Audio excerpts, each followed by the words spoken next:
अच्छा ये बताइए क्या आप सच में आज़ाद हैं? या आप अभी जो कर पा रहे हैं, वो आप अपनी मर्ज़ी से कर रहे हैं या आपके ऊपर किसी ने कार्य को या इस काम को सौंपा है अपनी इच्छानुसार? सोचिए कैसा लगे अगर आपको प्रतिदिन एक ही तरह का खाना खिलाया जाए या कि आपको एक रूम में बंद कर दिया जाए और सारी सुविधाएँ दे दी जाए, बस बाहर ना निकलने दिया जाए या कि आपकी कोई भी बात ना मानी जाए, तो आपको कैसा लगेगा? यानी कि जहाँ आपको ना तो घूमने-फिरने की आज़ादी हो, ना आपको खाने की स्वतंत्रता हो, यानी कि इस आधार पर कि आप चुन नहीं सकते अपनी इच्छानुसार या आपको कोई दे दिया है कि आपको यही खाना है रोज़। या आपको कैसा लगे जब आपकी कोई बात ही ना सुने, यानी कि बोलने की भी स्वतंत्रता ना हो, तब आपको कैसा महसूस होगा? और सबसे बड़ी बात, क्या आप अभी स्वतंत्र हैं? इन सारे सवालों का जवाब हम जानेंगे आगे, तो चलिए जानते हैं कि क्या है ये स्वतंत्रता। आज हम पढ़ने जा रहे हैं राजनीति विज्ञान का चैप्टर 2, ठीक है? जिसका नाम है स्वतंत्रता। तो चलिए शुरू करते हैं। तो सबसे पहले जानेंगे स्वतंत्रता क्या है?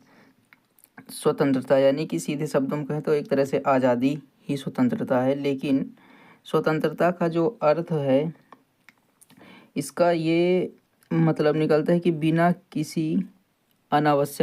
अनावश्यक रोक-टोक के अपने जीवन के फैसले लेना।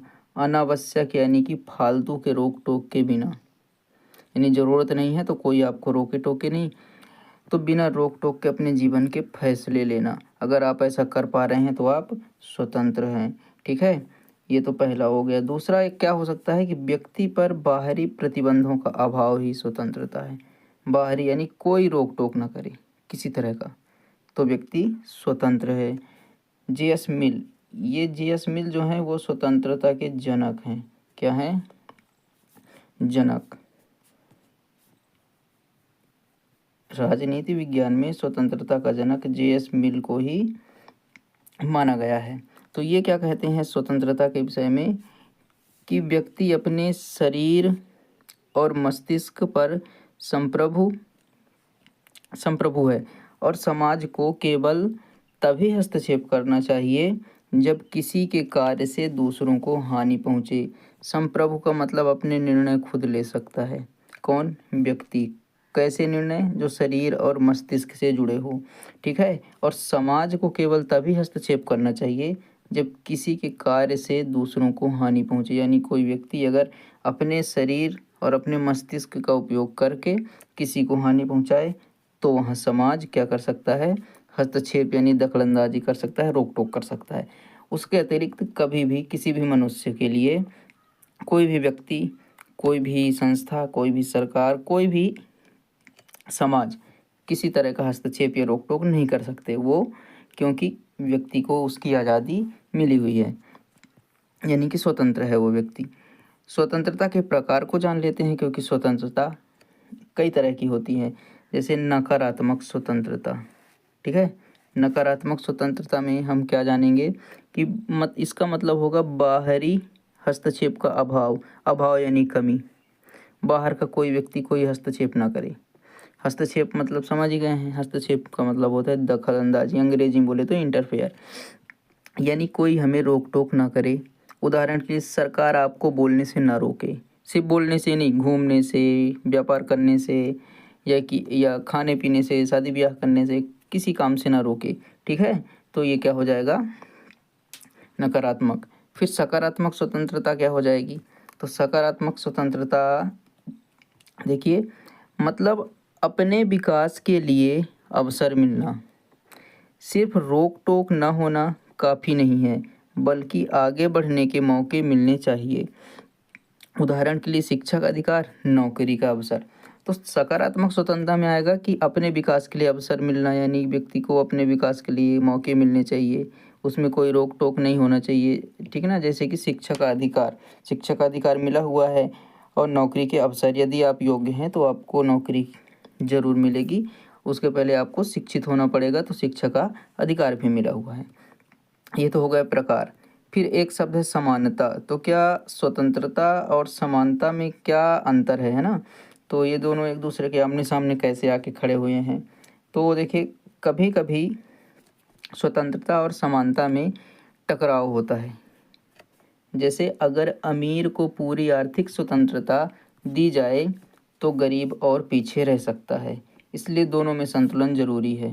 यानी कि बिना समानता के स्वतंत्रता अधूरी है और बिना स्वतंत्रता के समानता बेकार है। यानी कि दोनों में क्या होना चाहिए, बैलेंस होना चाहिए।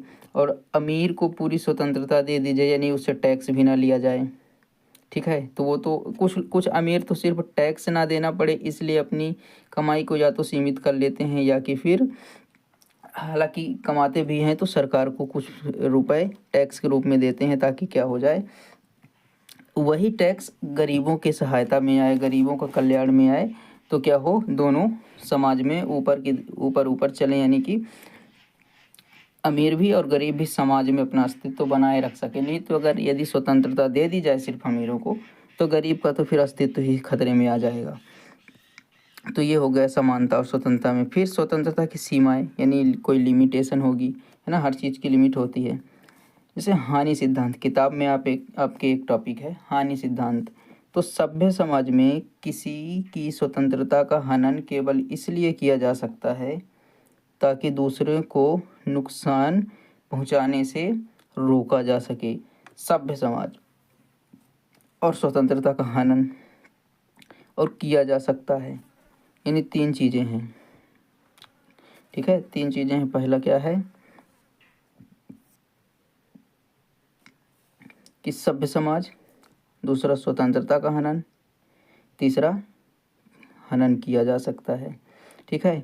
जैसे कोई पागल व्यक्ति है लेकिन उसको जीने का अधिकार तो है, लेकिन अगर वो लोगों को परेशान कर रहा है, उसके वजह से लोगों का जीना मुश्किल हो गया है, काम नहीं हो पा रहा है, समाज में कोई ना कोई नुकसान वो पहुंचा ही दे रहा है वो व्यक्ति, तो बहुत अधिक चांसेस हैं कि या तो उसकी मृत्यु कर दी जाए या कि फिर उसको किसी जगह कैद कर दिया जाए। ज़्यादा सही रहेगा कि कैद कर दिया जाए, इसके लिए पागल खाने भी हैं, ठीक है। तो कोई व्यक्ति जीने का अधिकार तो है, घूमने भागने का अधिकार भी है, लेकिन अगर वो नुकसान पहुंचा रहा है तो उसको कैद कर दिया जाएगा, ठीक ना। क्यों? क्योंकि वो किसी को हानि पहुंचा रहा है। दूसरा क्या है, दूसरों के अधिकार का सम्मान, ठीक है। तो आपकी स्वतंत्रता वहीं समाप्त होती है जहाँ से दूसरों के अधिकार शुरू होते हैं, ठीक है। आप अपनी स्वतंत्रता बस को लेकर आगे नहीं बढ़ सकते हैं, आपके साथ दूसरों की भी स्वतंत्रताएं जुड़ी हैं। जैसे आप अपने इच्छा अनुसार आपके सभी कार्य कर सकते हैं तो सामने वाला व्यक्ति भी उसी तरह सारे काम कर सकता है, तो उसकी स्वतंत्रता का भी सम्मान करना होगा, ठीक है। इसके बाद है लोकतंत्र और स्वतंत्रता, ठीक है। जहाँ स्वतंत्रता है वहीं लोकतंत्र रहेगा, क्योंकि बहुत से ऐसे तंत्र भी देखे गए हैं शासन के जहाँ स्वतंत्रता बहुत है, बहुत कम है या नाम मात्र की है। तो लोकतंत्र और स्वतंत्रता में क्या है, लोकतंत्र में स्वतंत्रता बहुत ज़रूरी है। तो मुख्य स्वतंत्रताएं क्या हो सकती है, तो सबसे पहला है अभिव्यक्ति की स्वतंत्रता, यानी कि इसमें जुड़ेगा बोलने की स्वतंत्रता। अभिव्यक्ति यानी अपने मन की कोई भी बात कही जाए, बोली जाए, ठीक है, तो बोलने की स्वतंत्रता। धर्म की स्वतंत्रता, अपनी इच्छा अनुसार किसी धर्म को मानने की स्वतंत्रता, जिसको मन करे वो धर्म मान सकते हो, कोई रोक टोक नहीं है, ना तो कोई विशेष बढ़ावा मिलेगा और ना ही कोई रोक टोक होगी। तीसरा है संगठन बनाने की स्वतंत्रता, अपनी इच्छा अनुसार आप कोई भी संगठन बना सकते हैं, चाहे वो धार्मिक संगठन हो, शैक्षणिक संगठन हो, किसी तरह के कोई भी संगठन हो तो बना सकते हैं, ठीक है। अपवाद भी है, जैसे कि आतंकवादी संगठन बनाने की स्वतंत्रता नहीं है, लेकिन जो हमारे देश समाज को नुकसान ना पहुंचाए ऐसे कोई भी संगठन बनाने की पूरी स्वतंत्रता है, ठीक है। भारत में ये अधिकार हमें मिलते हैं, जैसे मौलिक अधिकार मिले हैं, ठीक है, मौलिक अधिकार। इसके बाद है स्वतंत्रता का महत्व, स्वतंत्रता क्यों होनी चाहिए, क्या महत्व है उससे, स्वतंत्रता से क्या फ़ायदे हैं एक हिसाब से। तो स्वतंत्रता के महत्व में हम क्या जानेंगे, व्यक्ति का विकास। स्वतंत्रता व्यक्ति को अपनी रुचि और योग्यता के अनुसार निर्णय लेने की स्वायत्तता देती है, यानी कि छूट, ठीक है, छूट देती है, जो आत्मविश्वास और व्यक्तिगत विकास का आधार है। व्यक्तिगत यानी एक एक व्यक्ति का विकास होगा उसमें से, ठीक है। इसलिए व्यक्तित्व के विकास के लिए स्वतंत्रता बहुत ज़रूरी है।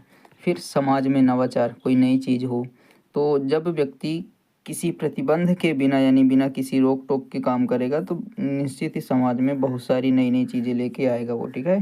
जैसे बाहरी प्रतिबंधों के बिना बोलने और कार्य करने की आज़ादी नए विचारों, कला और उत्पादन को बढ़ावा देती है, ठीक है। तो जब किसको किसको बढ़ावा देगी, कला को, नए विचारों को, उत्पादन को, यानी कोई वस्तु हो सकती है, कला हो सकती है, विचार हो सकते हैं। इनको जब बढ़ावा मिलेगा तो क्या होगा, समाज में नवाचार आएगा, ठीक है। तीसरा है लोकतंत्र को मजबूत बनाना।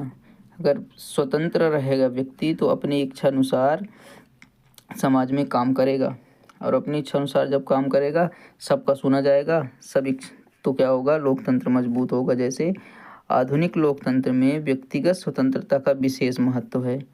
इसके बिना नागरिक शासन में सक्रिय भागीदारी नहीं कर सकते। यानी कि अगर किसी को रोक दिया जाए कि नहीं तुम चुनाव नहीं लड़ सकते, या तुम किसी पार्टी का विरोध या कि समर्थन नहीं कर सकते, तो वहाँ तो वो स्वतंत्र नहीं रहेगा फिर, और स्वतंत्र नहीं रहेगा तो लोकतंत्र मजबूत नहीं रहेगा। यानी कोई एक पार्टी ज़्यादा अपनी इच्छा अनुसार कार्य करने लगेगी, फिर वो ये नहीं देखेगी कि सही है कि गलत हो रहा है। ऐसे में लोकतंत्र मजबूत नहीं रह पाएगा। तो लोकतंत्र को मजबूत बनाने के लिए स्वतंत्रता बहुत ज़रूरी है। फिर आगे देखते हैं क्या है। तो आगे है, ये हमारा पाठ हो जाता है यहीं पे समाप्त। और इसके जो प्रश्न उत्तर हैं, यानी कि प्रश्नोत्तरी जो आपको देखने को मिलेगी पाठ के अंत में, उसके लिए एक अलग से वीडियो है।